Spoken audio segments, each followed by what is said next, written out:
Sa nalalapit na conclave o pagpili na bagong Santo Papa, matunog ang pangalan ng Pilipinong si Luis Antonio Cardinal Tagle. Sa Imus Cathedral, kung saan siya unang naging kura paroko at kalaunay naging obispo, binalikan ng ilang pari kung paano nila nakilala ang tinaguriang Asian Francis. Nasa frontline ng balitang yan, si Rainiel Pawid. Ilang araw bago magsimula ang conclave sa Vatican, binisita ng Diyos 5 ang Imus Cathedral kung saan matagal na nagserbisyo si Luis Antonio Cardinal Tagle.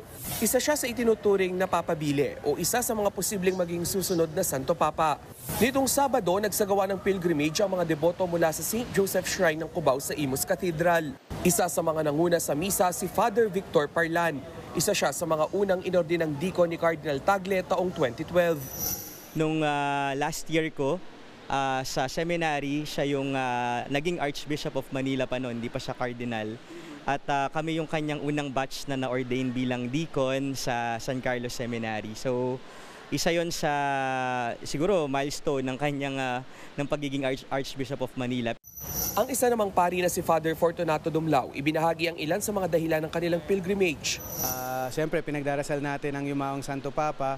Higit sa lahat yung nangyayari pong conclave at pati na rin po yung mga cardinal na nandoon para mas lalo silang ma-inspire para makapili po ng ating susunod na leader ng simbahan.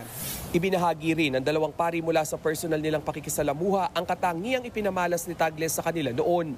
At very practical, very grounded sa realities ng buhay natin. Mabuting pastol, kaamuy niya yung tupa. So napakasimple ni Cardinal. 1997 na maging kura paroko ng Imus Cathedral si Tagle. Itinalaga naman siyang obispo sa lugar noong 2001 hanggang 2011 bago naging Archbishop ng Maynila. Tinagurian siyang Asian Francis dahil sa pagkakatulad sa pamumuhay ni Pope Francis na napakapayak at tuon sa simbahang Katolika. Base sa College of Cardinals report, dagdag pa sa Malapapa Francisco na katangian ni Tagle ang taglay nitong theological at historical training. Nagbabalita mula sa frontline, Rainiel Pawid, News 5.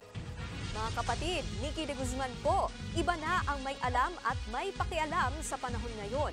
Para sa tuloy-tuloy na balitaan sa frontline kahit weekend, mag-follow at mag-subscribe sa social media pages ng News 5.